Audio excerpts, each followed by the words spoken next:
Hello बच्चों। नमस्कार। कैसे हैं आप सब लोग? उम्मीद करता हूं कि आप सब लोग अच्छे होंगे, बेहतरीन होंगे, लाजवाब होंगे, एकदम बिंदास होंगे और साथ ही बहुत अच्छे से आप लोग अपनी पढ़ाई को कर रहे होंगे। तो सभी प्यारे दोस्त एक बार बताएंगे कैसे हैं आप सब लोग? कैसे हैं आप सब लोग? कैसी चल रही है भाई आप लोगों की पढ़ाई? तो आप कहेंगे एकदम जबरदस्त चल रही है, एकदम बिंदास चल रही है और बहुत बेहतरीन तरीके से हम लोग आगे बढ़ रहे हैं।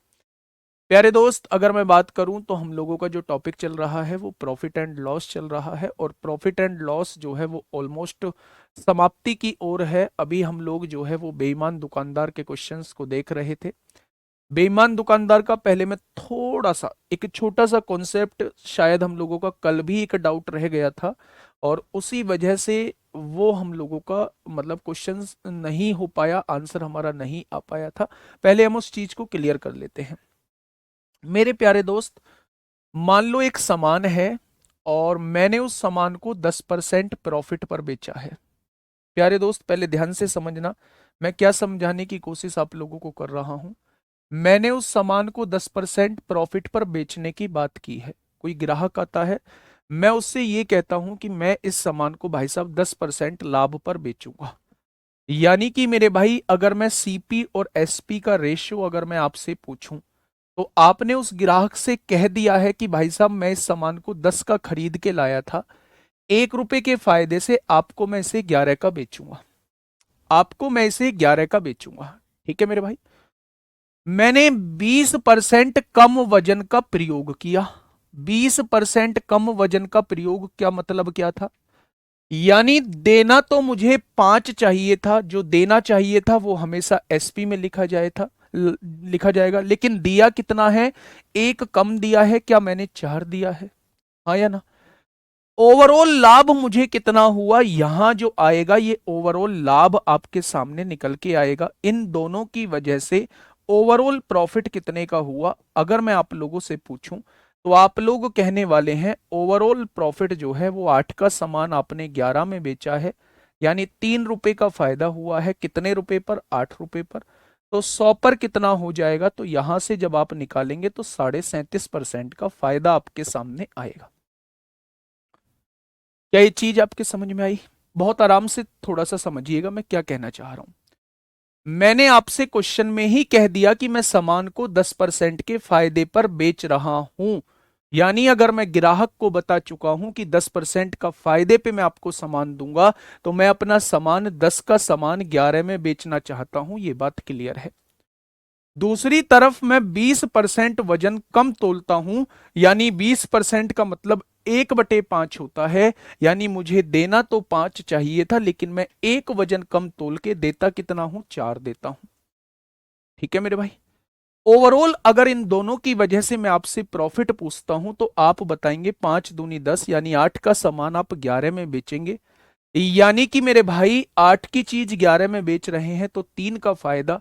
कितने पर? 8 पर। तो 100 पर कितना? 7.5%, 37.5% इस क्वेश्चन का जवाब आ जाएगा। यानी यहां आपने ये सीखा, ये दिया हुआ बट्टा होता है, यानी जो ग्राहक को बताया बताया जाता है, ये ओवरऑल आपका प्रॉफिट होता है। ओवरऑल सब चीजों की वजह से जो ओवरऑल प्रॉफिट हुआ वो हमेशा नीचे, सबसे नीचे लिखा जाता है। बस वही चीज जो है हमने वहां थोड़ी सी गड़बड़ कर दी थी। मेरे प्यारे दोस्त, ये क्वेश्चन आपके सामने था। ये कल की क्लास का क्वेश्चन है मेरे प्यारे भाई। एक बार क्वेश्चन को पढ़िए और आज के बाद ऐसा क्वेश्चन कभी भी आप लोगों को दिक्कत का विषय नहीं बनेगा। देखिए थोड़ा सा ध्यान से। दालों का क्रय मूल्य बिक्री मूल्य से 12% कम है। दालों का क्रय मूल्य जो है वो बिक्री मूल्य से 12% कम है, यानी बिक्री मूल्य 100 है तो दालों का क्रय मूल्य 88 दिया हुआ है, ये क्वेश्चन ने कहा है। यानी 4 से काटेंगे 22 बार कटेगा और 4 से काटेंगे 25 बार कटेगा। कोई दिक्कत समस्या? तो आप कहेंगे कोई दिक्कत समस्या नहीं है। खराब तौल का मशीन का उपयोग कर दुकानदार 25% लाभ कमा पाता है। यानी कि मेरे भाई खराब तौल की वजह से, वो खराब तौलने की वजह से देना तो चाहिए था उसे ए, लेकिन वो देता कितना है अपनी तरफ से बी। मैंने मान लिया देना तो चाहिए था उसे ए, लेकिन वो अपनी तरफ से देता कितना है? बी। इस वजह से ओवरऑल उसे क्या होता है? 25% लाभ कमा पाता है। क्या ये ओवरऑल लाभ दिया हुआ है 25% लाभ कमा पाता है? 25% लाभ कमाने का मतलब है 4 के सामान को 1 के फायदे से 5 का बेचेगा। यही तो मतलब है। मतलब उसने कह दिया है मेरे भाई, खराब तौल की वजह से 25% लाभ कमा पाता है। ये ओवरऑल लाभ आप लोगों को दिया हुआ है। क्या ओवरऑल लाभ जो है वो हमेशा नीचे 4 की चीज वो 5 में बेचेगा? अब क्वेश्चन ने कहा है दोषपूर्ण मशीन का कितना प्रतिशत वास्तविक वजन की तुलना में अधिक वजन दिखाता है? मेरे प्यारे दोस्त, अगर आप इन दोनों की मल्टीप्लाई करके ये लाना चाहते हो और इन दोनों की मल्टीप्लाई करके ये लाना चाहते हो तो आप b की वैल्यू कितनी बताएंगे? मेरे प्यारे दोस्त, इस वैल्यू से इसको डिवाइड कर दीजिए। क्यों? अगर आपसे मैं कहूं कि 22 की गुणा b में करोगे तभी तो 4 आएगा, तो b की वैल्यू कितनी हो जाएगी? 4/22 हो जाएगी। हो जाएगी क्या? यानी कि b की वैल्यू को हम लोग कह सकते हैं कि 2/11 हो जाएगी। क्या b की वैल्यू मेरे प्यारे दोस्त 2/11 हो चुकी है? आपने कहा बिल्कुल हो चुकी है। अगर मैं a की वैल्यू आपसे पूछूं तो 5 को 25 से डिवाइड कर देंगे ऐसे ही। बेटा 25 की गुणा a में करोगे तभी तो 5 आएगा। 25 की गुणा a में करोगे तभी तो 5 आएगा, यानी 5/25 1/5 आ जाएगा। a की वैल्यू जो है वो 1/5 आ चुकी है। ठीक है मेरे भाई, अब ध्यान से समझना, क्वेश्चन खत्म हो चुका है। प्यारे दोस्त, रेशियो हटाने के लिए 11 और 5 का मल्टीपल 55 की गुणा यहां कर दो, 55 की गुणा यहां कर दो। आप देखेंगे 11 पंजे 55 होगा, 5 से काटेंगे 11 बार कटेगा, यानी यहां जो है 10 वेट देता है। देना कितना चाहिए था? 11 वेट देना चाहिए था। अब क्वेश्चन ने क्या कहा है? क्वेश्चन ने कहा है दोषपूर्ण मशीन का, यानी कंपैरिजन जो करना है वो दोषपूर्ण मशीन से करना है। तो दोषपूर्ण मशीन का कितने प्रतिशत वास्तविक वजन की तुलना में अधिक वजन दिखाता है? भाई साहब, वास्तविक वजन कितना था? 10 था। दिखा कितना रहा है? 11। कितना अधिक दिखा रहा है? 1 अधिक दिखा रहा है। किसके कंपैरिजन में? दोषपूर्ण मशीन के कंपैरिजन में। तो 100 के कंपैरिजन में कितना? क्या आप यहां से बता पाएंगे? क्या आप यहां से बता पाएंगे? 9.09% होगा। क्या आप यहां से बता पाएंगे? 9.09% होगा। बोलो, उसने अप्रोक्सीमेट पूछा है, निकटतम पूर्णांक तक पूछा है, तो आंसर क्या हो जाएगा? 10% हो जाएगा। ठीक है मेरे भाई, अगर ये ओवरऑल लाभ ना दिया होता, वो कहता कि अपना सामान 25% लाभ पर बेचने की बात करता है, तो फिर हम यही 4 का सामान 5 में बेच रहे होते। लेकिन इन दोनों की वजह से ओवरऑल लाभ 25% का हुआ है। उसने कहा है खराब मशीन का उपयोग करके दुकानदार 25% लाभ कमा पाता है, यानी इनका यूज करके उसे टोटल 25% का लाभ होता है। ठीक है मेरे भाई, चलिए दोबारा से इस क्वेश्चन को समझ लो मेरे भाई। और ये बहुत अंतिम चरण चल रहा है, क्वेश्चंस का लेवल भी अच्छा खासा है। मेरी बात को थोड़ा सा ध्यान से समझना। शुरुआत में मैंने इसीलिए आपको वो चीजें बताई थी, बिल्कुल बेसिक भी आपको कवर कर दिया है। दालों का क्रय मूल्य बिक्री मूल्य से 12% कम है, यानी बिक्री मूल्य अगर 100 है तो इनका क्रय मूल्य 12% कम यानी 88 हो जाएगा। ठीक है भाई, आगे देखिए। उसने आगे एक बात बोली है, खराब तौल की मशीन का उपयोग करके। खराब तौल की मशीन का उपयोग करने का मतलब है देना तो चाहिए था उसे ए, लेकिन देता कितना है? देता वो बी है मेरे भाई। ठीक है, देता कितना है? देता वो बी है। क्या ये चीज समझ में आ गई? खराब मशीन का उपयोग करके दुकानदार 25% लाभ कमा पाता है। 25% लाभ कमाने का मतलब है ओवरऑल 4 रुपए की चीज को 5 रुपए में बेचता है। 25% लाभ का मतलब 4 की चीज 1 के फायदे से 5 की बेचता है, सब चीजों का यूज करके। क्या ये हमेशा नीचे लिखा जाएगा? जब भी प्यारे दोस्त ये वैल्यू निकालनी होती है तो इस वैल्यू को इससे डिवाइड कर दो, तो 2/11 आ जाएगा। इस वैल्यू को इससे डिवाइड कर देंगे, 1/5 आ जाएगा। 10, 11 और 5 का मल्टीपल क्या होता है? 11 और 5 का मल्टीपल 55 होता है। तो मेरे भाई यहाँ 55 की गुणा यहाँ है, 55 की गुणा यहाँ, यानी यहाँ देना चाहिए था 11 और दिया है 10। लेकिन कुछ बच्चे यहाँ क्या कर रहे होंगे? कुछ बच्चे ये कर रहे होंगे, देना तो चाहिए था 11 और दिया है 10। कितना कितना कम, एक कम। मेरे भाई ये कितना ज्यादा है, वास्तविक वजन से कितना ज्यादा है, एक। और किससे, 10 से, तो 100 से कितना, वो 10% आंसर ऐसे भी बता रहे होंगे, लेकिन ये गलत है। अगर इतना आ रहा होता तो वो इस लाइन को नहीं लिखता, निकटतम पूर्णांक तक पूर्णांकित करिए। ठीक है। हाँ, 9.09 का राउंड फिगर 9 होगा 10 कैसे, बिल्कुल सही बात है, लेकिन नो ऑप्शन में है क्या, नो ऑप्शन में है क्या बच्चे, नहीं है नो ऑप्शन में। 9.09 का राउंड फिगर 9 ही होता है, मैं बिल्कुल लगाता 9 अगर ऑप्शन में होता। सर सीपी 25 और एसपी 22 कर दीजिए, क्यों कर दूं भाई, क्यों कर दूं ऐसा, आंसर आ जाएगा, क्यों कर दूं। ऐसे तो आप ये भी कह सकते हैं सीपी 25 और इसे 22 कर दीजिए, ऐसे भी कर सकते हैं, आंसर थोड़ी ना लाना है। लेकिन जो करेक्ट एक्सप्लेनेशन है वो मैंने दिया है। आपने कहा जी 100 रुपये, अगर एसपी 100 रुपये में कोई सामान बेचता है 12% कम, तो 88 का बेचता होगा। मुझे नहीं पता खराब तोल की वजह से क्या क्या बेचा है, देना चाहिए तभी दिया है ए। फाइनल प्रॉफिट कितना हुआ है, 25% का लाभ हुआ, यानी 4 का सामान 5 में बेचा है, आया ना। हमेशा ये वैल्यू कैसे निकलती थी, इसकी गुणा इसमें करके, तो ए की वैल्यू क्या आ जाएगी, इससे भाग कर दो, 4/88, 5/100, 4 से काटेंगे 1/22, 5 से काटेंगे 1/20, 22 और 20 का एलसीएम कितना होता है, 220 हो जाएगा। 22 से काटेंगे 10 बार, 20 से 220 को काटेंगे मेरे भाई 11 बार, यानी देना कितना चाहिए था, 11, और दिया कितना है, 10। अब क्वेश्चन ने आपसे कहा है, क्वेश्चन ने क्या कहा है, दोषपूर्ण मशीन का, उसने कंपैरिजन यहां लिख दिया है कि नीचे जो लिखा जाएगा वो दोषपूर्ण मशीन वाला वेट लिखा जाएगा। कितना प्रतिशत वास्तविक वजन की तुलना में अधिक वजन दिखाता है, वास्तविक वजन की तुलना में अधिक वजन, वास्तविक वजन इतना है, अधिक वजन कितना दिखा रहा है, एक अधिक दिखा रहा है। किसके कंपैरिजन में, दोषपूर्ण मशीन के कंपैरिजन में, तो 100 में कितना, तो आंसर 101%, 9.09 आएगा। आप ऐसे भी कर सकते हैं, मतलब अगर आंसर डायरेक्टली 10% ही लाने वाली बात है, तो आप कहेंगे एक ज्यादा दिखाता है, किससे ज्यादा दिखाता है, 10 से, तो 100 से कितना ज्यादा दिखाएगा, 10% आ जाएगा, 10% आ जाएगा।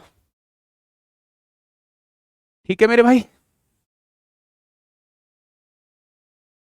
हाँ, आगे बढ़िएगा, क्वेश्चन नंबर 100 की तरफ चलते हैं मेरे प्यारे दोस्त। क्वेश्चन नंबर 100 क्या कहता है बेटे, इसे चलाओ यार नरेश ठीक से। हाँ, कोई नहीं, ओवरऑल प्रॉफिट बोल रहा था, वो मैं पढ़ नहीं पाया। बताइए क्या कहना चाह रहा है मेरे भाई क्वेश्चन। क्वेश्चन ने कहा है बी ने एक थोक विक्रेता से 180 रुपए प्रति किलोग्राम की दर से 15 किलो सेब खरीदे। ध्यान से सुनना, बी ने एक थोक विक्रेता से 180 रुपए प्रति किलोग्राम की दर से 15 किलो सेब खरीदे, जो 1 किलोग्राम वजन के लिए 950 ग्राम के वजन का उपयोग करता है। ध्यान से सुनना मेरे भाई, 1 किलो की जगह 950 ग्राम का इस्तेमाल करता है, क्योंकि अभी बी खरीद रहा है थोक विक्रेता से, बी खरीद रहा है थोक विक्रेता से, तो क्या बी 1000 ग्राम, बी को यह लग रहा होगा कि मुझे 1000 ग्राम मिला है, लेकिन बी को फाइनली मिला कितने ग्राम होगा, तो आप कहेंगे 950 ग्राम। ध्यान से सुनिएगा, बी ने एक थोक विक्रेता से 180 रुपए प्रति किलोग्राम की दर से 15 किलो सेब खरीदे, जो 1 किलोग्राम वजन के लिए 950 ग्राम के वजन का उपयोग करता है। वो थोक विक्रेता जो है वो 1 किलो वजन के स्थान पर 950 ग्राम वजन का इस्तेमाल करता है। तो बी क्या सोच रहा है, बी सोच रहा है कि मैं 1000 ग्राम लेके आ रहा हूं, लेकिन वास्तव में बी के पास आया कितना वजन, आप कहेंगे 950 ग्राम वजन आया। ठीक है, आगे बढ़ते हैं। बी ने इन सभी सेबों को 180 रुपए प्रति किलोग्राम की दर से बेचा, खरीदा भी 180 रुपए किलो ही था, और बेचा भी मेरे प्यारे दोस्त 180 रुपए किलो है, तो इसको काट दो, इससे कोई मतलब नहीं है। ठीक है, लेकिन 1 किलो वजन के 750 ग्राम का वजन का प्रयोग किया। बी ने क्या किया, खरीद के तो इस हिसाब से लेके आया था, लेकिन जब बेचने की बारी आई तो उसने 1000 ग्राम के स्थान पर 750 का वजन का इस्तेमाल किया। यानी कि ग्राहक को तो यह पता है कि मुझे 1000 ग्राम मिल रहा है, लेकिन बी के पास से वास्तव में 750 ग्राम वजन जा रहा है। क्या यही होगा? क्या यही होगा मेरे भाई? पहले तो ये देखो, बी को ये लगा है कि 1000 ग्राम वजन आ रहा है, लेकिन आया कितना है? 950 ग्राम। अब बी, ग्राहक को लग रहा है 1000 ग्राम वजन मिल रहा है, लेकिन बी के पास से कितना जा रहा है? 750 ग्राम जा रहा है। आगे क्या कह रहा है? इस लेन देन में बी द्वारा अर्जित लाभ बताइए, यानी वो ओवरऑल प्रॉफिट वो आपसे पूछना चाह रहा है। ओवरऑल प्रॉफिट वो आपसे पूछना चाह रहा है। तो मेरे भाई ओवरऑल प्रॉफिट पूछ रहा है, यानी नीचे वाली वैल्यू आपसे पूछना चाह रहा है। 1000 से 1000 कट जाएगा, एक जीरो से एक जीरो, 5 से काटा 15 बार, 5 से काटा 19 बार। 15 की चीज 19 में बेच रहा है, फायदा कितने का? 4 का। कितने पर? 15 पर। तो 100 पर कितना हो जाएगा? 100 पर कितना हो जाएगा मेरे भाई? तो आप क्या कहेंगे? 5 से काटिए 20 बार, 5 से काटिए 3 बार, और 80/3 का मतलब क्या होता है? 80/3 का मतलब होता है मेरे भाई 26.33। 3 दूनी 6, 2 बचेंगे, 3 6 18, 2 बचेंगे, 3 6 18 और 26.67%। Option number B. Option number B. ठीक है भाई। खरीदते खरीदते समय बी जो वजन लेके आया है वो 1000 की जगह 950 ग्राम लेके आया है। यानी बी को लग रहा होगा कि 1000 ग्राम वजन लेके जा रहा हूं, लेकिन वास्तव में वो वजन कितने का जाएगा? 950 ग्राम का जाएगा जब वो बी बेचेगा। अब जब अपने पास ले आया तो ग्राहक को लग रहा है 1000 ग्राम वजन दे लेके जा रहा हूं, लेकिन बी के पास से वास्तव में कितना जा रहा है? 750 ग्राम। तो जो बी के पास से आया या बी के पास से गया वो हमेशा सीपी में लिखा जाएगा मेरे प्यारे दोस्त। ठीक है, बात समझ में आई? एक्चुअल में मतलब मैं जो चीज समझाना चाह रहा हूं ना, वो चीज आप यहां समझना नहीं चाह रहे हैं। इस पॉइंट पे मैं ये चीज समझाना चाह रहा हूं, अगर बी सामान लाया है बाहर से, बी को लाना चाहिए था 1000 ग्राम, बी लेके कितना आया है? 950 ग्राम। 950 ग्राम लाया है, यानी बी तो लुट के आ गया है वहां। यानी इसका मतलब यह है कि अगर मैं रेशो निकालूं तो मेरे भाई बी को 5 से काटेंगे 20 बार, 5 से काटेंगे 19 बार। यानी बी को लाना, बी देके कितने आ गया है? 20 रुपए देके आ गया है उस सामान के, लेकिन वो सामान बिकेगा कितने का? 19 का बिकेगा। इसका मतलब यही तो है। इसका मतलब यही तो है भाई। आप बात को समझिए। जब मैं आगे से कोई सामान खरीदने जाता हूं, मान लो मैं हूं बी। अब क्वेश्चन पे ध्यान मत दो, मैं इस क्वेश्चन को समझाने की कोशिश करता हूं, और वास्तव में अगर मैं इस क्वेश्चन को ढंग से समझा पाया तो आप लोगों को इसकी बेईमान दुकानदार का कॉन्सेप्ट ही क्लियर हो जाएगा। ध्यान से सुनिए। मैं बी हूं। सबसे पहले सबसे पहले मैं बी सामान खरीदने जाता हूं। मैं सामान खरीदने गया, उस दुकानदार ने गलत बाट का प्रयोग किया हुआ है। मैंने कहा भाई साहब 1 किलो चीनी दे दो, उसने उस 1 किलो चीनी की जगह मुझे 950 ग्राम चीनी दे दी। मुझे नहीं पता कि मेरे हिस्से में 950 ग्राम चीनी आई है। मैं उसे घर ले आता हूं। मैं उसके पैसे कितने दे के आया हूं? 1000 ग्राम के 1000 रुपए मान लिए मैंने। मैं उसके पैसे कितने दे के आया हूं? मुझे तो नहीं पता कि कितने की है।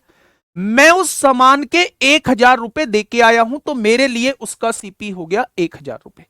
ठीक है भाई मेरे। अब मैं उस सामान को जब बेचूंगा, क्योंकि वो 950 ग्राम वजन है, तो वो बिचेगा कितने का? तो आप कहेंगे बिचेगा जी 950 रुपए का। क्या ये बात क्लियर हुई? ये खरीदते टाइम की बात है। ये खरीदते टाइम की बात है। खरीदते टाइम की बात है मेरे भाई। खरीदते टाइम की बात है, जब मैंने सामान को खरीदा होगा। अब भाई साहब मैं आ चुका हूं अपनी दुकान पे। ठीक है, मैंने गलत बाट का प्रयोग किया और 1000 ग्राम के स्थान पे केवल 750 ग्राम वजन दिया है। यानी मेरे पास से 750 रुपए वाली चीज, लेकिन ग्राहक ने उसके कितने पैसे दिए? क्या ग्राहक ने उसके मुझे 1000 रुपए दिए? भाई ग्राहक को तो ये पता है कि 1,000 ग्राम है, लेकिन मैं 1,000 ग्राम नहीं दे रहा भाई साहब, मैं तो उसकी जगह 750 ग्राम दे रहा हूं। तो क्या ये चीज समझ में आई? बहुत बढ़िया। तो मेरे प्यारे दोस्त, यहां से इस तरीके से रेशियो आया है। वहां जरूर मैंने घाटा खाया था, लेकिन उससे ज्यादा फायदा यहां कमा लिया है। ओवरऑल मैंने 26.67% का फायदा कमाया। ओवरऑल मैंने 26.67% का फायदा कमाया। यहां मुझे घाटा हुआ था भाई साहब, मैं 1,000 रुपए दे आया था, लेकिन सामान वो 950 का था। ठीक है भाई, चलिए नेक्स्ट क्वेश्चन आप लोग करेंगे। क्वेश्चन नंबर 3, आज का क्वेश्चन नंबर 3, फटाफट बताइए क्या होगा इस क्वेश्चन का बिल्कुल सही जवाब। देखिए, हाँ समझ में आया, बहुत बढ़िया। आइए, एक दुकानदार 10 किलो चीनी की खरीद पर 12% की छूट देता है। अच्छा एक बात मुझे ये बताइए, खरीदते टाइम पे 12% की छूट देता है, उस 12% की छूट का मतलब क्या है? उस 12% की छूट का मतलब है 3/25। यानी उस सामान पे रेट कितना लिखा होगा? 25। 3 रुपए की छूट दे के बेच कितने में देता है? 22 में बेच देता है। होगी 12% की छूट? तो आपने कहा जी बिल्कुल होगी 12% की छूट। आगे बढ़िए। चीनी का क्रय मूल्य 30 रुपए किलो है और अंकित मूल्य 38 रुपए किलो है। भाई साहब क्रय मूल्य मतलब खरीदा 30 रुपए किलो में होगा, अगर उस पर अंकित मूल्य रेट डाला है तो बेचना कितने में चाहता होगा? 38 रुपए में बेचना चाहता होगा। ठीक है। दुकानदार की तोल मशीन खराब है। अब दुकानदार की तोल मशीन खराब है, यह 1 किलो वजन दिखाती है। दिखाती कितना है? दिखाती है 1 किलो वजन यानी 1,000 ग्राम, जबकि वास्तविक वजन 900 ग्राम है। अब आपसे वो पूछ रहा है ओवरऑल लाभ प्रतिशत बताओ कितना हुआ? ओवरऑल लाभ प्रतिशत। तो आपने कहा 2 जीरो से 2 जीरो कट गई हैं, यहां से और कुछ कटेगा क्या? तो आप कहेंगे जी और कुछ तो कटता हुआ नजर नहीं आ रहा है। तो आपने कहा मेरे भाई 1 जीरो से 1 जीरो उड़ा दिया आपने, बहुत बढ़िया। और कुछ कटेगा? नहीं कटेगा। 25 तिया 75 होते हैं, 75 की गुणा 9 में 9 पंजे 45 को 5 हासिल 4, 9 सत्ते 63 और 4 67 होगा। 38 दूनी 76 को 6 हासिल 7, 38 दूनी 76, 76 और 7 कितना हो जाएगा? 38 दूनी 76 और 7 83 हो जाएगा। हो जाएगा क्या मेरे भाई? 675 की चीज 836 में बेच दी, फायदा कितने का होगा? तो आप कहेंगे 161 का। कितने पर? 675 पर। तो 100 पर कितना? ये आ जाएगा मेरे भाई फायदे का प्रतिशत। फायदे का प्रतिशत आ जाएगा। ठीक है। तो 25 चौका 100, 25 दूनी 50, 25 सत्ते 175 हो जाएगा। आप देखेंगे 27 से काटेंगे, 27 पंजे कितने होते हैं? 135। 27 छिक्का कितने होते हैं मेरे भाई? 162। लगभग लगभग 24 से थोड़ा सा कम आएगा, 24 से थोड़ा सा कम, लगभग 23.85। ठीक है। अच्छा कल हो गया था, तो आओ इस क्वेश्चन पे, इस क्वेश्चन की तरफ आइए मेरे भाई। ये 2-3 क्वेश्चन जो सीजीएल प्री में पूछे गए हैं, और अगर प्री के लेवल में पूछे गए हैं तो आपसे पूछे जा सकते हैं। आज हम उन क्वेश्चंस को भी देख रहे होंगे जो आरपीएफ में पूछे गए हैं। ठीक है। देखिए, आज नंबर नहीं आएगा, शायद कल आएगा उनका नंबर, क्योंकि आज तो मिसलेनियस पार्ट चलेगा अभी आपका। देखिए, एक दुकानदार द्वारा अपने सामान को तोलने के लिए एक दोषपूर्ण तराजू का उपयोग किया जाता है। 900 ग्राम भार को 1 किलोग्राम दर्शाता है। भाई साहब उसके पास से जाता है 900 ग्राम वजन, और वो मशीन कितना दर्शाती है? तो आप कहेंगे वो 1 किलो दर्शाती है, यानी 1000 ग्राम दर्शाती है। 1000 ग्राम दर्शाती है मेरे भाई। ठीक है, आगे बढ़िएगा। दुकानदार अपने सामान का मूल्य 10% बढ़ाकर अंकित करता है। यानी 10% बढ़ाने का मतलब क्या है? 10% बढ़ाने का मतलब है कि अगर 10 रुपए का उसने खरीदा है तो 11 रुपए का बेचना चाहता है। बढ़ा के अंकित करने का मतलब है बेचना चाहता है, बेचना चाहता है तो एसपी में लिखा जाएगा। लेकिन दुर्भाग्य से वह मापिकी विभाग द्वारा पकड़ लिया जाता है। दुर्भाग्य से वो पकड़ लिया गया, जिसके बाद उसे तराजू को ठीक करवाकर और दंड स्वरूप 1 महीने तक क्रय मूल्य पर 10% की छूट देते हुए सामान बेचने का आदेश दिया जाता है। अभी तक नहीं पकड़ा गया था। अभी तक क्या ड्रामा कर रहा था सुनो। 1 2 3, 1 2 3, यानी 9 के सामान को 11 का बेच रहा था। अभी तक ये सारा कार्यक्रम चल रहा था। अब वो मापिकी विभाग ने पकड़ लिया है, जो तराजू वगैरह देखते हैं, उसने देखा भाई साहब ये तो घोटाला कर रहा है। उसने एक तो उसकी तराजू को ठीक कराया, और दूसरा उसे क्या आदेश दिया कि आप अपना सामान अगले 1 महीने तक 10% की छूट, क्रय मूल्य पर 10% की छूट देते हुए सामान बेचोगे। क्रय मूल्य पर मेरे भाई, है क्रय मूल्य कितना था, 9 रुपए, इस पर 10% की छूट देते हुए बेचोगे, यानी 90% पर सामान बेचोगे। यानी कि उसने क्या कह दिया कि आप अपना सामान 8.1 रुपए का बेचोगे, 8.1 रुपए का बेचोगे, 8.1 रुपए का बेचोगे अगले 1 महीने तक। बहुत बढ़िया भाई साहब। यदि प्रत्येक ग्राहक अब 1 किलो के लिए 20 रुपए का भुगतान कर रहा है, मेरे हिसाब से 8.1 क्वेश्चन ने दिया है 20 रुपए का भुगतान करता है, तो एक पार्ट की वैल्यू कितनी हो जाएगी, या एक पार्ट की वैल्यू मेरे प्यारे दोस्त इतनी हो जाएगी। क्वेश्चन ने कहा है छापे से पहले सामान के लिए कितनी धनराशि का भुगतान कर रहे थे। छापे से पहले सामान के लिए 11 का भुगतान कर रहे थे, तो वो 11 की वैल्यू आपसे पूछना चाह रहा है। यही आपके क्वेश्चन का जवाब होगा। पॉइंट हटाएंगे, जीरो बढ़ाएंगे। 81 की जगह 80 लिख दीजिए अप्रोक्सीमेशन में। 80 लिखा है, 8 दूनी 16 और 8 पंजे 40, 11 पंजे 55 को 5 हासिल लगे 5, 11 दूनी 22 और 5 27 हो जाएगा। हमने ओरिजिनल वैल्यू को कम किया है, आंसर को भी थोड़ा सा कम करना पड़ेगा। 27.5 से थोड़ा सा कम, 27.5 से थोड़ा सा कम और 27.5 से थोड़ा सा कम ये होता है। तो आंसर क्या आ जाएगा, 27.16 आ जाएगा। आंसर क्या आ जाएगा मेरे भाई, 27.16 आ जाएगा। रोहित कश्यप, भाई तुम्हारे फोन में दिक्कत है, लैपटॉप में दिक्कत है, या कुछ बीमारी है, क्या दिक्कत है यार, मेरे समझ में नहीं आता। बैच चले को 4 महीने हो चुके हैं, आप एक लाइन लिखोगे शुरू की, जैसे आप अभी लिख रहे हो, प्रॉफिट लॉस के एएलपी से क्वेश्चन भी करवाइए। अब ये लाइन आपने 70,000 बार लिख रखी है एक ही मैसेज में। कहां से रेलवे की तैयारी करोगे आप, कहां रेलवे में आपकी जॉब लगेगी। हरकतें आपकी ऐसी होती हैं जैसे आप बिल्कुल भी मैच्योर नहीं है। मतलब मैं इतनी ताकत लगा रहा हूं समझाने में आप लोगों को कि समझ में आ जाए, कोई भी पॉइंट ऐसा ना रहे कि जो बच्चों के समझ से बाहर हो, कोई भी पॉइंट ऐसा ना रहे, फिर भी आप ऐसे करते हैं। भाई ये 27.4 नहीं है, 27.04 है। ये 27.5 से बहुत कम है, 27.5 से बहुत कम है।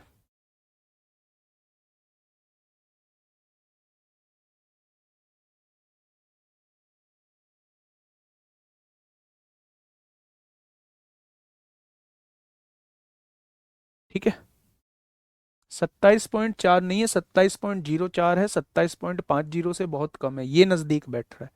वो कुछ भी सकता है, अगर ऑप्शन बहुत नजदीक है तो हम गलत भी कर सकते हैं। हम अप्रोक्सीमेशन से फिर हमें देखना होगा, एग्जैक्ट गुणा भी करनी पड़ सकती है।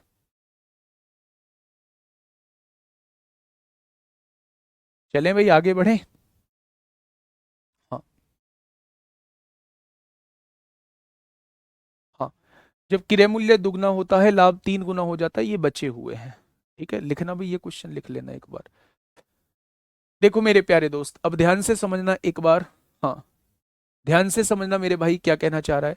एक दुकानदार द्वारा अपने सामान को तोलने के लिए एक दोषपूर्ण तराजू का उपयोग किया जाता है, जो 900 ग्राम भार को 1 किलोग्राम दर्शाती है। यानी दिखता है 1000 ग्राम, जाता है कितना, केवल 900 ग्राम वजन उसके पास से जाता है।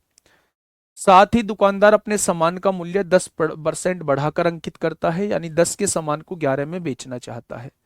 अगर ओवरऑल अभी मैं पूछूं तो वो 9 के सामान को 11 का बेचना चाहता है, लेकिन वो पकड़ लिया गया, और विभाग द्वारा पकड़ लिया गया, उसे आदेश दिया जाता है कि आप अपने पुराने क्रय मूल्य पर भी 10% की छूट दोगे, क्रय मूल्य पर भी नहीं बेचोगे। ये तुम्हारा जो है, ये तुम्हारा दंड है मेरे भाई। तो वो 9 रुपए के सामान को 90% पर बेचता है, यानी 8.1 रुपए में बेचता है। तो उसने कहा है 20 रुपए में बेचता है, तो एक बराबर इतना, तो पुराने रेट क्या होगा बेचने वाला, तो वो 11 पार्ट की वैल्यू पूछना चाह रहा है। ठीक है, अब मिसलेनियस क्वेश्चन की तरफ हम लोग चल रहे हैं मेरे प्यारे दोस्त। वो सारे क्वेश्चंस कवर हो जाएंगे मिसलेनियस में जिन्हें आप लोग पूछना चाहते हैं, या जो आप लोगों के दिमाग में आ रहे हैं। मैंने सबसे पहले उन क्वेश्चंस को उठाया जिनके टाइप मेरे प्यारे भाई बन सकते थे। जैसे अभी एक बच्चे ने बताया है, एक क्वेश्चन बताया है वो मेरा इनमें नहीं है, वो मैं कल उठा के लाऊंगा, ठीक है। अगर आपका कोई क्वेश्चन होता है तो वो आप मुझे पर्सनली टेलीग्राम पे या इंस्टाग्राम पे मुझे भेज सकते हैं, मैं उस टाइप के क्वेश्चंस उठा लूंगा। अगर कभी कभी आपको लगे कभी आपको लगे कि मैं रिप्लाई नहीं कर रहा हूं तो उसका मतलब ये नहीं है कि मैंने आपका मैसेज नहीं पढ़ा है, ठीक है। चलिए, हाँ देखिए भाई, अब हम चल रहे हैं मिसलेनियस की तरफ। ये पूछा गया है यूपीएससी सीसेट 2024 में है, यूपीएससी में पूछा गया है, हमसे नहीं होगा, ऐसा मत सोचना प्लीज। बहुत आसान क्वेश्चन है मेरे भाई, बहुत आसान क्वेश्चन है, पढ़िएगा आप पहले आराम से।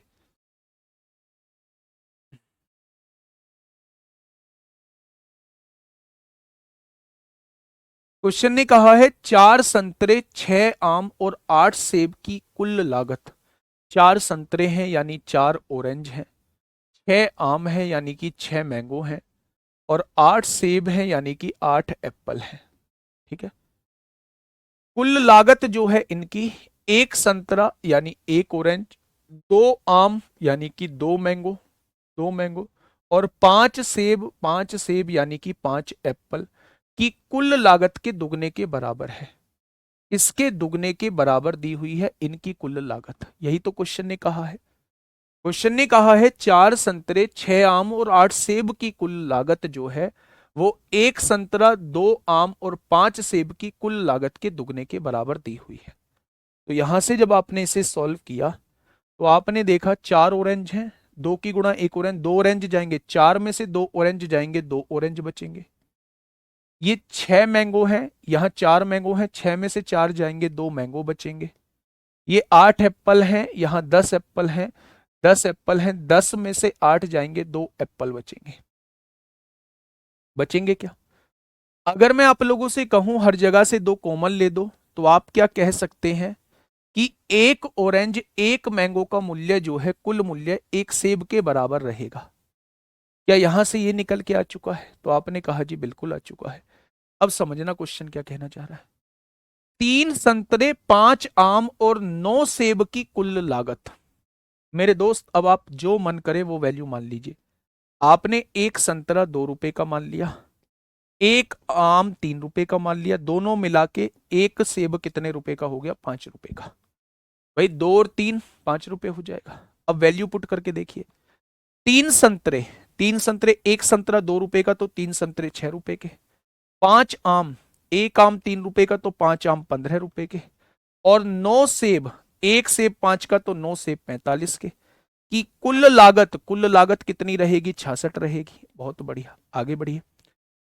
4 संतरे, 1 संतरे की कीमत 2 है, 4 संतरे की कीमत 8, 6 आम, 1 आम की कीमत 3 है तो 6 आम की कीमत 18, और 8 सेब, 1 सेब की कीमत 5 है तो 8 सेब की कीमत 40। 40 और 58, और 58 और 8 66 हो जाएगी। हाँ, क्या उसने कहा कुल लागत के बराबर है? बिल्कुल बराबर है, पहली बात बिल्कुल ठीक है, पहली बात बिल्कुल ठीक है मेरे भाई, ठीक है। दूसरी बात क्या कह रहा है? 1 संतरे और 1 आम की कुल कीमत, 1 संतरे और 1 आम की कुल कीमत 1 सेब की कीमत के बराबर है, बिल्कुल ठीक लिखी है दूसरी बात भी। तो इसमें क्या हो जाएगा? केवल 1 और 2 हो जाएगा, केवल 1 और 2 हो जाएगा मेरे भाई, ठीक है। बहुत बढ़िया, बहुत शानदार।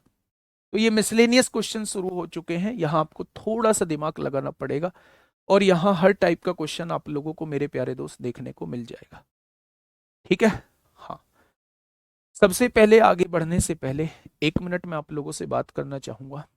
कर लो, 1 मिनट बात कर सकता हूं? एक बार थम्सअप करेंगे जी, हाँ कर लो 1 मिनट बात, 1 मिनट बात कर लो। हाँ, सबके कमेंट पर पढ़ पा रहा हूं मैं, अजेंद्र प्रताप सिंह का भी कमेंट पढ़ा है मेरे भाई। चलिए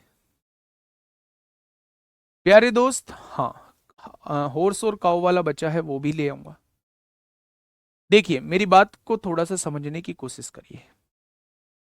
मेरी बात ये है मेरे प्यारे दोस्त, बहुत मोमेंट पे आप लोगों को ये ऐसा लगेगा, बहुत मोमेंट पे आप लोगों को ऐसा लगेगा कि मेरी ये चीजें समझ में नहीं आई है, लेकिन मेरे प्यारे दोस्त अगर आप दोबारा से फिर से कोशिश करोगे तो वो चीजें समझ में आ जाएंगी। मैथ में अगर 70% चीजें समझ में आ गई हैं और 30% में आपको दिक्कत हो रही है, तो 30% में भी समझने में कोई दिक्कत नहीं होगी अगर आप उस पर थोड़ा सा एफर्ट्स ज़्यादा डाल देंगे। मेरा आप सभी लोगों से बस एक ही कहना है, जितने मेरे छोटे भाई बहन पढ़ रहे हैं, बस मेरा उनसे यही कहना है कि आप 70% चीजें कर पा रहे हैं। अगर आप 20 में से 14-15 क्वेश्चन कर पा रहे हैं और 5-6 क्वेश्चन आपसे नहीं भी होते हैं, तो मेरे भाई आप घबराइए मत, ये आपके लिए बहुत पॉजिटिव है। हमें लगता जरूर है, क्योंकि नेगेटिव चीजें, थोड़ी भी नेगेटिव चीजें होती हैं तो वो फैलती बहुत है। इसलिए अगर हमने ये नहीं देखा कि हमने 14-15 क्वेश्चन कर लिए हैं 20 में से, लेकिन हमने ये जरूर देखा कि हमसे 5-6 क्वेश्चन नहीं हुए हैं, और हम उसी वजह से परेशान हो रहे होते हैं कि मैथ में हमारा क्या होगा। मैं आपसे ये कहता हूं, मैं आपसे ये कहता हूं मेरे भाई, मैं आपसे ज्यादा बेचैन रहता हूं इन क्वेश्चंस में, मैं आपसे ज्यादा बेचैन रहता हूं मेरे भाई इन क्वेश्चंस में। आप बिल्कुल परेशान मत होइए, बस जो चीज मैं करा रहा हूं उनको करते जरूर रहिए, और सच मानिए बहुत अच्छा मैथ आप लोग करके जा रहे होंगे। आपने रेशो पढ़ा, बहुत अच्छे से समझ में आया, परसेंटेज पढ़ा, बहुत अच्छे से समझ में आया। मैं कहता हूं प्रॉफिट लॉस में अगर 65-70% चीजें समझ में आई हैं, तो वो 100% की जा सकती हैं, बस थोड़ी सी अपनी तरफ से मेहनत करके। आप बिल्कुल ये मत सोचिएगा, आप बिल्कुल ये मत सोचिएगा कि हम क्लास में ही सीख लिया और मेरे भाई अब हमें सीखने की आवश्यकता नहीं है। मेरे भाई ऐसा नहीं होगा। ठीक है मेरे दोस्त, ये बात समझ में आई क्या? आगे बढ़ जाए, चलिए। उम्मीद है आप मेरी इस बात को समझे होंगे। निरंतर प्रयास करेंगे, निरंतर मेहनत करेंगे मेरे भाई, और सच मानेंगे, मतलब सच मायने में अगर आप लोग थोड़ी सी मेहनत ज्यादा, मेरे पढ़ाए हुए से थोड़ी सी एक्स्ट्रा मेहनत कर लेते हैं तो बहुत अच्छा कर जाएंगे। बस मैं इतना ही आप लोगों से कहूंगा। इस क्वेश्चन को पढ़िएगा। अब मिसलेनियस क्वेश्चन मेरे प्यारे दोस्त चल रहे हैं। कौन से नंबर की क्लास आ रही है प्रॉफिट लॉस की? 8वें नंबर की। 10 क्लास में खत्म करेंगे, 10-11 क्लास में। ठीक है मेरे भाई, बड़ा चैप्टर है, बढ़िया चैप्टर है, आराम से खत्म करेंगे मेरे भाई। आगे के जो चैप्टर्स हैं, केवल टाइम एंड डिस्टेंस को छोड़ दूं तो आसान है, बहुत तेजी से खत्म करेंगे उन्हें। जैसे टाइम एंड वर्क हो गया, पाइप तथा टंकी हो गया। आगे के चैप्टर्स जो हैं वो आसान है। एसआई हो गया, सीआई में थोड़ी कैलकुलेशन रहती है। सीआई और टाइम एंड डिस्टेंस में टाइम लगेगा, बाकी किसी में टाइम नहीं लगेगा। ठीक है मेरे भाई, देखिए, कोई दुकानदार 55 रुपए प्रति किलोग्राम की दर से 20 किलो चावल, भाई 55 रुपए प्रति किलोग्राम के हिसाब से, आराम से क्वेश्चन पढ़िएगा, 55 किलो के हिसाब से 20 किलो चावल जो है वो खरीदता है। 50 रुपए प्रति किलोग्राम की दर से 25 किलो चावल, और 60 रुपए प्रति किलोग्राम के हिसाब से 35 किलो चावल जो है वो खरीदता है। खरीद लिया ये सब, लिख लो मेरे भाई। 55 रुपए प्रति किलो के हिसाब से कितना चावल? 20 किलो चावल। ये प्राइस है और ये क्वांटिटी आपको दी हुई है। 50 रुपए किलो के हिसाब से 25 किलो चावल, और 60 रुपए किलो के हिसाब से 35 किलो चावल खरीदता है, यानी ये सीपी है, खरीदने वाला रेट है। वह परिवहन पर 150 रुपए की राशि खर्च करता है, माल ढोने में 150 रुपए खर्च करता है। वह चावल के सभी तीनों प्रकारों को मिलाता है और पूरे स्टॉक को 62 रुपए 56 पैसे प्रति किलोग्राम की दर से बेचता है। तो पूरे लेन देन में उसका लाभ प्रतिशत बताइए। अगर पूरे लेन देन में लाभ प्रतिशत पूछ रहा है तो क्या हमें दोनों जगह सीपी और एसपी पता होना चाहिए? बहुत बढ़िया, हाँ। अब देखिए मेरी बात को थोड़ा सा समझिए प्यारे दोस्त, ऐसे क्वेश्चंस में आप लोग क्वांटिटी का रेशियो निकाल लिया करो। 5 से काटा 4 बार, 5 से काटा 5 बार, 5 से काटा 7 बार। क्या क्वांटिटी का रेशियो निकाल लिया? ठीक है। अगर मैं आपसे कहूं 55 रुपए किलो के हिसाब से 4 किलो चावल खरीदा तो क्या 110 रुपए का होगा? 50 रुपए के हिसाब से 5 किलो चावल खरीदा 250 रुपए का होगा, और 60 रुपए के हिसाब से 7 किलो चावल खरीदा 420 रुपए का होगा। 5 और 2 7 और 1 8 होगा, 2 और 1 3, 4 3 7 होगा। क्या 780 का टोटल माल खरीदा होगा? क्या 780 का टोटल माल खरीदा होगा? तो आपने कहा जी बिल्कुल खरीदा होगा। अगर मैं आपसे कहूं कि भाई साहब 150 रुपए जो है, 150 रुपए जो है उसने भाड़े में खर्च कर दिए तो टोटल कितने रुपए का सामान हो गया? अब उसका टोटल 8 5 13 को 3 हासिल 1, 930 रुपए का सामान हो गया। 930 रुपए का सामान हो गया। ठीक है। उसने कहा है वह चावल के सभी तीनों प्रकारों को मिलाता है, मिला दिया होगा तो 5 और 4 9 और 7 16 किलो चावल हो गया होगा, और पूरे स्टॉक को 62 रुपए 56 पैसे के हिसाब से बेच देता है।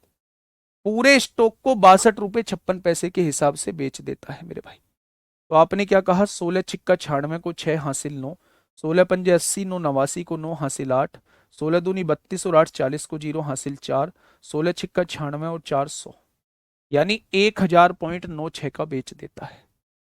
मेरे प्यारे दोस्त, अगर मैं आप लोगों से कहूं अच्छा 55 चौका 220 होंगे, यहां गड़बड़ी कर दी भाई।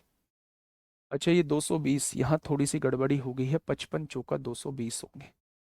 ये छोटी सी गड़बड़ी हम लोगों की हो गई है, 220 हो जाएंगे। तो अब यहाँ 5 और 2 7 और 2 9 4 2 6 890 आएगा। ये कितना हो जाएगा? 890। और 890 में जब हम 150 जोड़ेंगे, 150 जोड़ेंगे मेरे भाई, देखना कुछ गड़बड़ हुई है।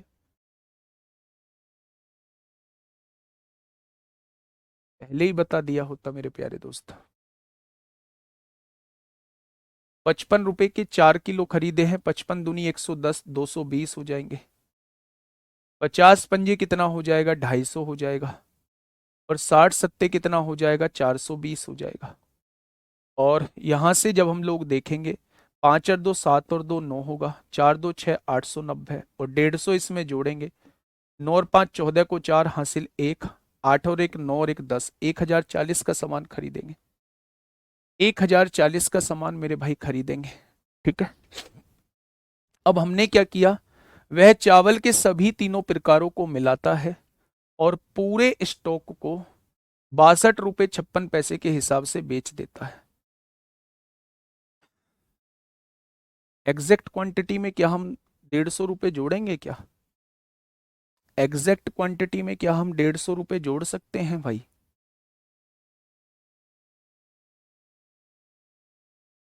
एग्जैक्ट क्वांटिटी में क्या हम 150 रुपए जोड़ सकते हैं? हाँ। अब उसने कहा है वह चावल के सभी तीनों प्रकारों को मिलाता है और 62 रुपए 56 पैसे प्रति किलोग्राम की दर से बेच देता है। तो मेरे भाई यहां से जब हम देखेंगे, यहां से जब हम 7 5 12 4 16 हो जाएगा, 16 हो जाएगा। ठीक है मेरे भाई। अब यहां से एक चीज मुझे बताइए, एक चीज मुझे बताइए मेरे भाई, कि 16 छिक्का 96 को 6 हासिल 9, 16 पंजे 80 और 9 89 को 9 हासिल 8, 16 दूनी 32 और 8 40 को 0 हासिल 4, 16 छिक्का 96 और 400, यानी वो इतने का सामान बेच देता है। तो पूरे लेन देन में उसका लाभ प्रतिशत पूछना चाह रहा है। यहाँ तो हानि हो रही है, यहाँ तो हानि हो रही है। लेकिन भाई अब पता है हम गलती ये कर रहे हैं कि यहां हमारी अप्रोक्सीमेट, यहां हमने रेशियो बना के एग्जैक्ट वैल्यू नहीं निकाली है, ये रेशियो में वैल्यू आई है, तो हम रेशियो में एग्जैक्ट वैल्यू नहीं जोड़ सकते। अगर ये 150 रुपए ना दिया होता, मैं आपको बताता हूं छोटा सा, हमने गलती यहां कर दी है कि अगर ये 150 रुपए ना दिया होता, थोड़ी देर के लिए हम मान लेते हैं परिवहन पे कोई खर्चा नहीं हुआ, तब ये क्वेश्चन हमारा बिल्कुल ठीक था। तब ये क्वेश्चन हमारा बिल्कुल ठीक था, हम रेशो में निकाल सकते थे। 890 की चीज 1000.96 में हमने बेची है। 890 की चीज 1000.96 में हमने बेची है।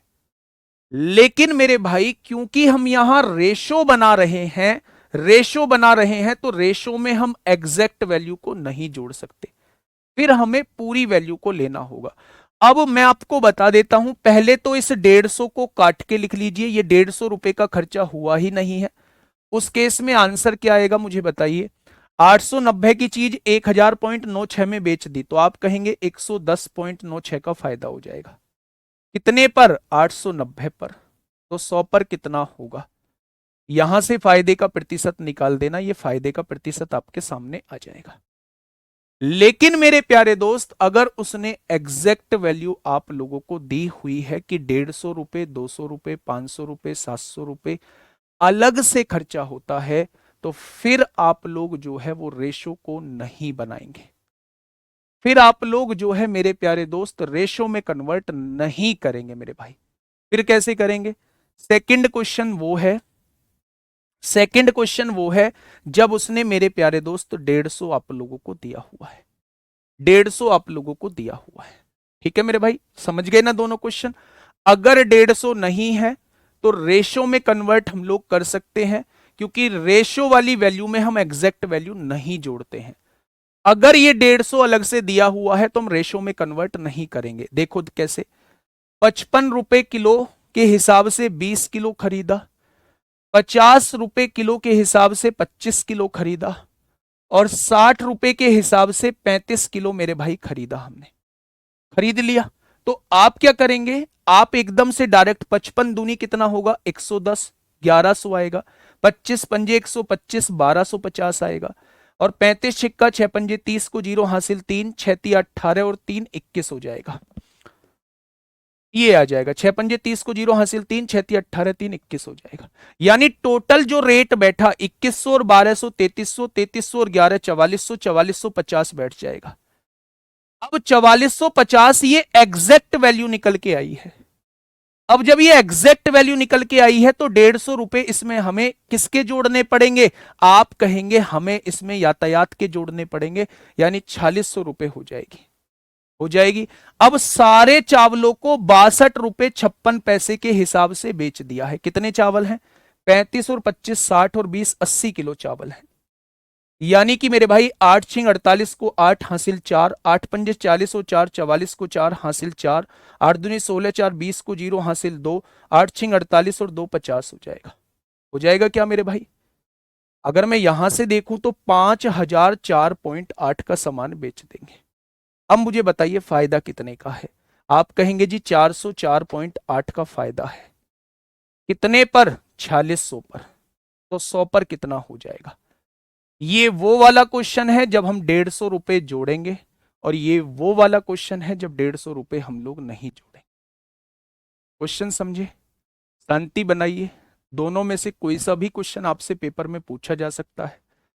अगर वो आपसे क्वेश्चन में एग्जैक्ट वैल्यू एक भी नहीं देता है, क्वेश्चन कुछ इस तरीके से रहता है, कोई दुकानदार 55 रुपए प्रति किलो की दर से 20 किलो चावल, 50 रुपए प्रति किलो की दर से 25 किलो चावल, और 60 रुपए प्रति किलो की दर से 35 किलो चावल खरीदता है। ये वाली लाइन नहीं दी होती, वह चावल के सभी तीनों प्रकारों को मिलाता है और पूरे स्टॉक को इतने रुपए किलो के हिसाब से बेचता है, तो पूरे लेन देन में उसका लाभ प्रतिशत क्या होगा? क्योंकि इसमें कहीं भी एग्जैक्ट वैल्यू नहीं दी हुई है, तो मेरे प्यारे दोस्त फिर आप क्वांटिटी का रेशो बना सकते हैं। क्वांटिटी का रेशो बना लिया, 55 चौक 220, 50 पंजे 250, 60 सत्ते 420, टोटल माल 890 का। 62.56 के हिसाब से खरीदा, 16 किलो चावल है, 7 5 12 4 16, तो इतने का बेच दिया होगा। फायदा कितने का? इतने का। कितने पर? 890 पर। 100 पर कितना? ये तब लगेगा जब मेरे प्यारे दोस्त ये आपको नहीं दिया होगा। लेकिन आपको अगर एग्जैक्ट वैल्यू दी हुई है जैसा इस क्वेश्चन में दिया हुआ है, तो फिर आप रेशो नहीं बना सकते। फिर आप रेशो नहीं बना सकते। 55 दूनी 110, 1100 आ गया। 50 25 की गुणा करी 1250 आ गया। 60 35 की गुणा करी 2100 आ गया। टोटल माल मैंने 4450 का खरीदा है। 150 रुपए मेरी लागत में खर्च हो गए, तो भाई साहब मेरा टोटल 4600 का हो गया। और 4600 रुपए की चीज मैंने 5004.8 में बेच दी, तो मेरे भाई फायदा कितने का हो गया? यहां से निकाल लेना। ये चीज समझ में आई क्या आप लोगों को? इस वाले मेथड से तो दोनों ही टाइप हो जाएंगे, इससे तो कोई दिक्कत ही नहीं है। ये 150 नहीं दिया होगा तो मैं 150 नहीं जोड़ूंगा, 150 दिया होगा तो 150 जोड़ दूंगा। लेकिन कुल मिला के मतलब ये है कि एग्जैक्ट वैल्यू कभी भी रेशो वाली वैल्यू के साथ नहीं जुड़ती है, तो हम यहां 150 नहीं जोड़ सकते। ठीक है, ये सॉल्यूशन नहीं है इस क्वेश्चन का, सॉल्यूशन ये है। ये किसका सॉल्यूशन है? जब वो 150 ना होता, वो भी क्वेश्चन आपके सामने आ सकता है, इसलिए मैंने दोनों सॉल्यूशन आपके सामने बताए। ठीक है मेरे भाई, आइए। ये CHSL प्री 2023 का क्वेश्चन आप लोगों से पूछा गया है, बताइए।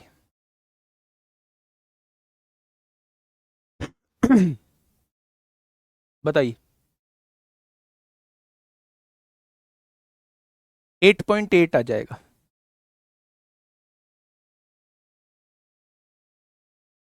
जल्दी से बताइए क्या होगा। बेटा ऊपर वाला गलत तब है जब ये 150 रहेगा, मैंने बताया तो। ये लो, कब सही है, जब ये 150 नहीं दिया होगा। ठीक है, आइए। एक व्यक्ति ने 2,000 रुपए प्रति पेटी 2,000 रुपए प्रति पेटी के मूल्य से अंगूर की 10 पेटियां खरीदी हैं। आंसर कौन सा सही है?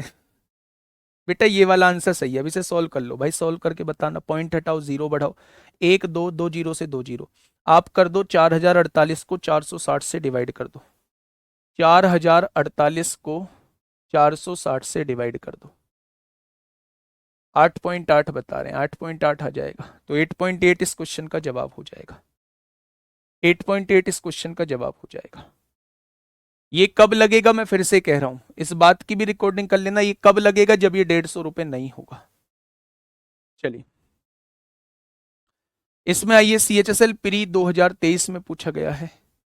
एक व्यक्ति ने 2,000 रुपए प्रति पेटी के मूल्य से अंगूर की 10 पेटी खरीदी। 2,000, 2,000 एक पेटी का मूल्य है, तो 10 पेटियों का मूल्य क्या हो जाएगा? तो आपने कहा जी 20,000 हो जाएगा। हो जाएगा, तो आप कहेंगे बिल्कुल हो जाएगा। ठीक है, अब आगे क्या कह रहा है?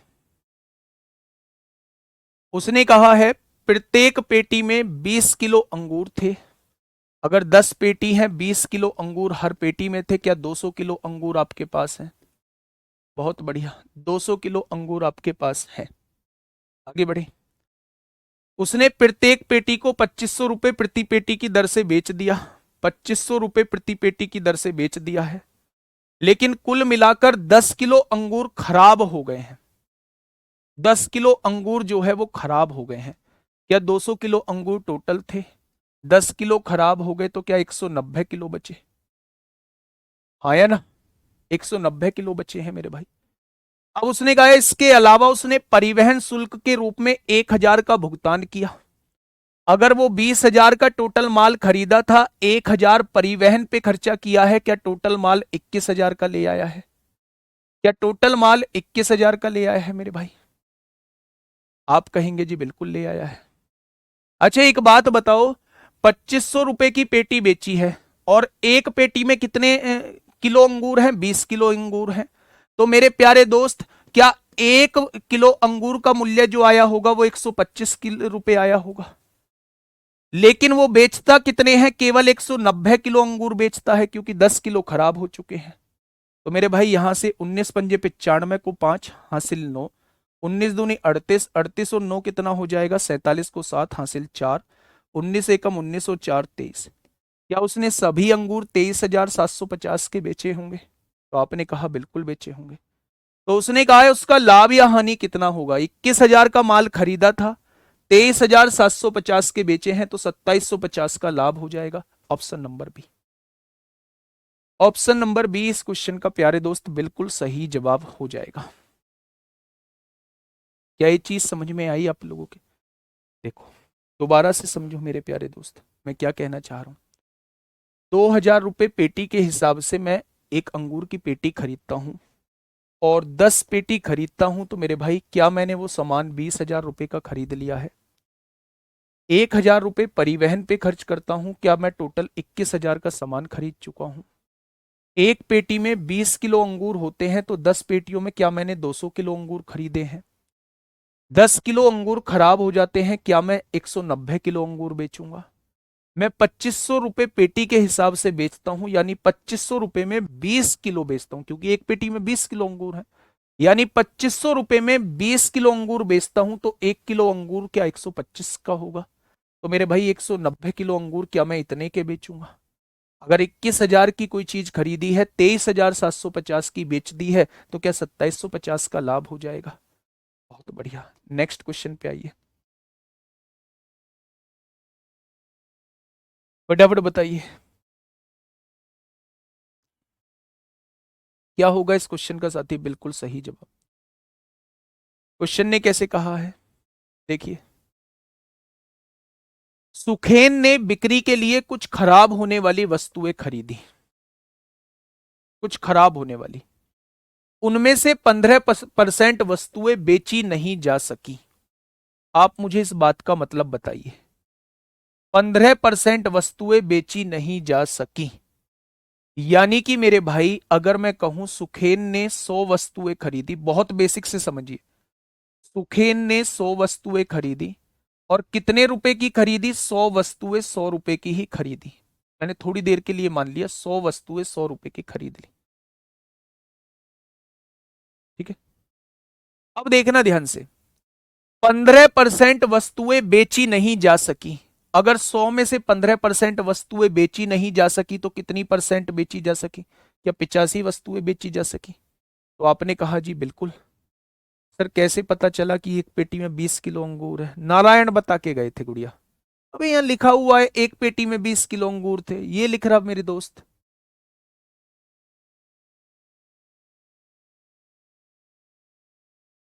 अगर 15% वस्तुएं बेची नहीं जा सकी हैं तो क्या 85 वस्तुएं बेची गई हैं? हालांकि सुखेन की वस्तुओं को उस मूल्य पर बेचने में सफल रहा जिससे उसे 19% का कुल लाभ अर्जित करने में मदद मिली।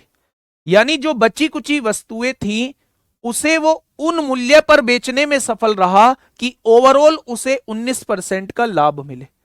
ओवरऑल मतलब 100 रुपए की चीज पर 19 रुपए का लाभ मिले ओवरऑल, तो क्या वो उन सभी वस्तुओं को 119 रुपए में बेचने में सफल रहा? अब क्वेश्चन ने यह कहा है कि सुखेन ने खराब न होने वाली प्रत्येक वस्तु के क्रय मूल्य से कितने प्रतिशत अधिक पर बेचा? आप मुझे बताइए 85 रुपए के सामान को 119 में अगर कोई व्यक्ति बेच रहा है तो कितने रुपए ज्यादा की बेच रहा है? तो आप कहेंगे क्या 34 रुपए ज्यादा की बेच रहा है। किससे ज्यादा की बेच रहा है? तो आप कहेंगे 85 से ज्यादा की बेच रहा है। तो 100 से कितना हो जाएगा? तो आप कहने वाले हैं 17 दूनी 34, 17 पंजे 85, 5 से काटेंगे, क्या 40% ज्यादा पे बेच रहा है?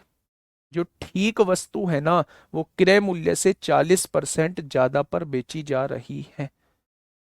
जो ठीक वस्तु है ना वो, हाँ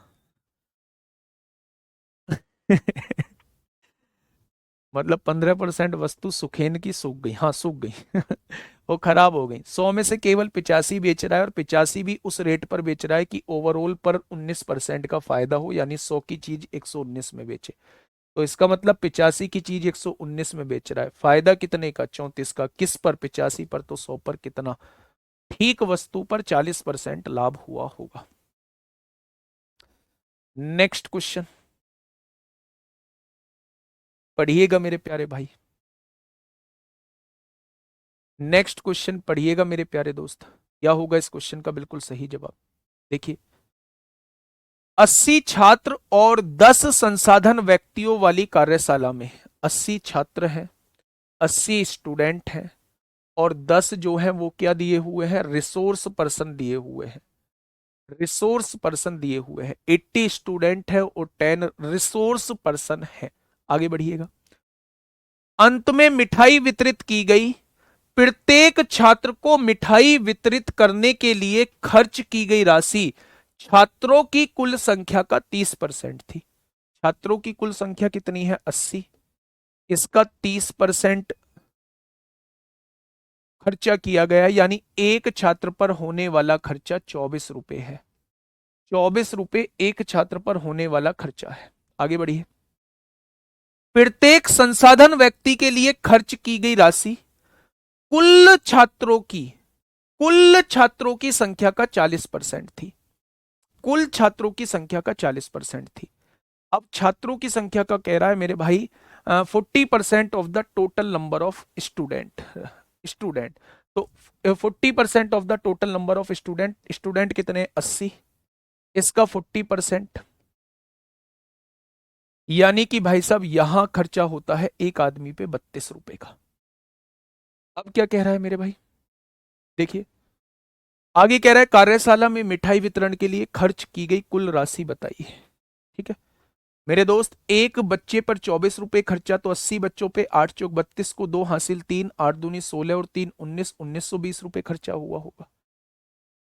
एक रिसोर्स पर्सन पे 32 रुपए खर्चा, तो 10 रिसोर्स पर्सन पे 320 रुपए खर्चा हुआ होगा। यानी आप क्या कह सकते हैं, क्या टोटल 2240 रुपए खर्चा हुआ होगा, या टोटल 2240 रुपए खर्चा हुआ होगा। तो मेरे भाई क्वेश्चन का जवाब क्या आएगा, 2240 रुपए पर टोटल खर्चा हुआ होगा।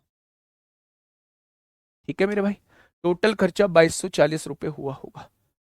मेरी बात समझ में आ गई। जो छात्र है ना, प्रत्येक छात्र को जो मिठाई वितरित की जाती है उसमें जो खर्चा आता है वो टोटल स्टूडेंट का 30% आता है। टोटल स्टूडेंट 80 है, उसका 30% निकाला तो 24 रुपए एक पर आता है, तो 80 पर इतना आएगा। रिसोर्स पर्सन पे जो खर्चा आता है वो टोटल स्टूडेंट का 40% आता है, तो 40% निकाला तो 32 रुपए खर्चा आता है। तो एक पर 32 तो 10 पर 320, टोटल खर्चा आपसे पूछा जा रहा है 2240 हो जाएगा। नेक्स्ट क्वेश्चन, नेक्स्ट क्वेश्चन पढ़िएगा एक बार, क्वेश्चन नंबर 108। क्वेश्चन नंबर 108, ध्यान से समझिए मेरे प्यारे दोस्त। देखिए, एक व्यक्ति ने 12 लाख रुपए में एक कार खरीदी। कितने लाख रुपए में एक कार खरीदी है, 12 लाख रुपए में। बहुत बढ़िया। कोई सी भी मान लो, पंच वगैरह या कोई सी भी वेन्यू वगैरह, या ब्रेजा का लोएस्ट मॉडल मान लो, है ना, बेस मॉडल। इसकी 80% लागत का बीमा करवाया, 80% लागत का बीमा करवाया। यानी बीमा कितने का हुआ है, 9,60,000 का केवल बीमा हुआ है। 12 लाख में से 9,60,000 का केवल बीमा हुआ है। ठीक है मेरे भाई। उसने कहा है उसने कार को 15% की हानि उठाकर बेच दिया। 12 लाख की कार थी, 15% हानि उठाकर बेच दिया। यानी कि मेरे भाई 85% पर सामान को बेच दिया। यानी कार की कीमत 12 पंजे 60 को जीरो हासिल 6, 12 अट्ठे 96 और 6 102 हो जाएगी। और यहां 10,20,000 की उसने बेच दिया है, 10,20,000 की उसने बेच दिया है। ठीक है मेरे भाई। अब उसने कहा है लेकिन उसके साथ दुर्घटना हो जाने के कारण वह खरीदार को कार नहीं दे पाया, खरीदार को कार नहीं दे पाया मेरे भाई। दुर्घटना के कारण कार को बहुत नुकसान हुआ और बीमा कंपनी ने बीमित राशि के 90% का भुगतान कर दिया। 9,60,000 का बीमा हुआ है, इसका 90% जो है वो कार वाली कंपनी ने दे दिया। यानी कि मेरे प्यारे दोस्त 900, 900, 900, 9 × 54 को 4 हासिल 5, 9 नाम 81, 81 और 5 86, यही होगा भाई। 3 जीरो आ गई, 9 × 54 को 4 हासिल 5, 9 नाम 81 और 5 86 हो गया। यानी उस बीमा कंपनी ने 8,64,000 रुपए उसे दे दिए। कितने दे दिए, 8,64,000 रुपए जो है उसे मेरे प्यारे दोस्त दे दिए हैं। क्या ये बात में कोई दिक्कत है, तो आपने कहा जी इस बात में कोई दिक्कत नहीं है मेरे प्यारे दोस्त। अब क्वेश्चन ने क्या कहा है, इन दोनों लेन देनों में शुद्ध अंतर की गणना करें। शुद्ध अंतर, भाई साहब अंतर कितना आया, 85 कहां से आया बेटा, 15% नुकसान पे बेच के उससे पैसे ले लिए थे, उसके पैसे आ चुके हैं 10,20,000, 10,20,000 उसके पास आ चुके हैं। बोलो कितने का आया होगा भाई, थोड़ा सा सोच के बताना।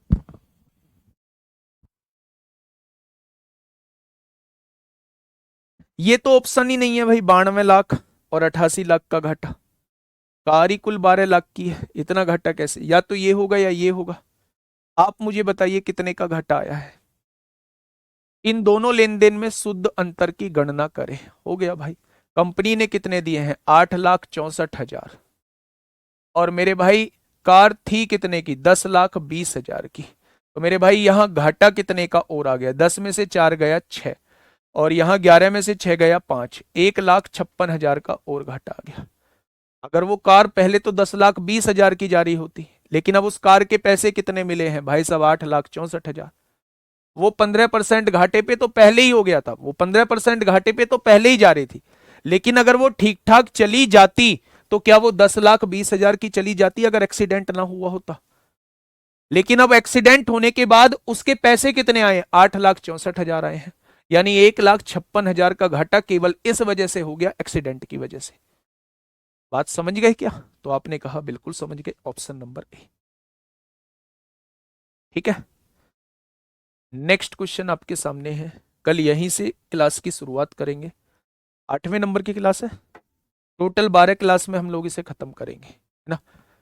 इस चैप्टर के अंदर इस चैप्टर के अंदर आपको बहुत जगह डाउट हुए होंगे, तो आप लोग मुझ तक पहुंचाइए।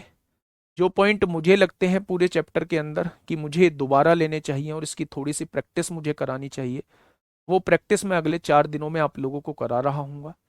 जिस चैप्टर पे जिस पॉइंट पे मुझे ये लगता है कि ये पॉइंट दोबारा बताने लायक है, उस पॉइंट को मैं दोबारा बता रहा हूँ। लेकिन अगले 4 दिन में आप लोगों का कॉन्फिडेंस बढ़ेगा इस चैप्टर को लेकर, इस चैप्टर में थोड़ा सा कॉन्फिडेंस आएगा। ठीक है भाई, बस मैं ये कहूंगा जितनी क्लास में अब तक करा चुका हूं, एक बार उन्हें थोड़ा सा अच्छे से और कर लेना। कल जब क्लास में आओ ना, तो उन क्लासेस को करके आना। कल आपका कॉन्फिडेंस थोड़ा सा बढ़िया लेवल पे जाएगा, अच्छे अच्छे क्वेश्चंस को भी आप कर पाओगे। मिलेंगे कल एक शानदार क्लास के साथ, तब तक अपना ध्यान रखिए। Okay, tata, bye bye.